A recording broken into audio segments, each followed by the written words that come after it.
Hello, সকলে কেমন আছেন? আশা করছি সকলে ভালোই আছেন।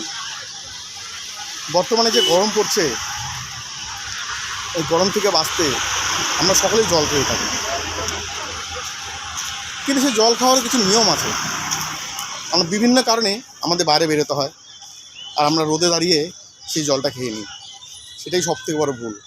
আবার কেউ কেউ মুখের টেস্টের জন্য বিভিন্ন ধরনের ঠান্ডা পানীয় খেয়ে থাকি। সেটা সবথেকে বড় ভুল। আমরা বাইরে তো অবশ্যই বেরোবো, বাইরে বেরোতেই হবে, কিন্তু বাইরে বেরোনোর পর আমরা কিছুক্ষণের জন্য 10-15 মিনিটের জন্য আমরা কোনো গাছের নিচে বা কোনো ফাঁকা জায়গায়, ঠান্ডা জায়গায় দাঁড়াবো, 10 মিনিট রেস্ট করে তারপরে আমরা জল খাবো, ঠান্ডা পানীয় না। আর অনেকেই হেলমেট পরেন বাইক চালানোর সময়।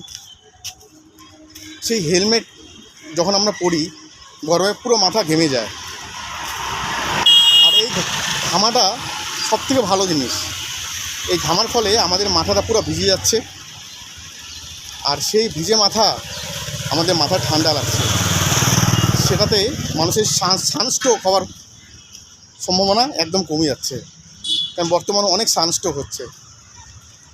তো সকলেই এই গরমে বেশি করে জল খাবেন, আর সকলে সুস্থ থাকবেন, ভালো থাকবেন।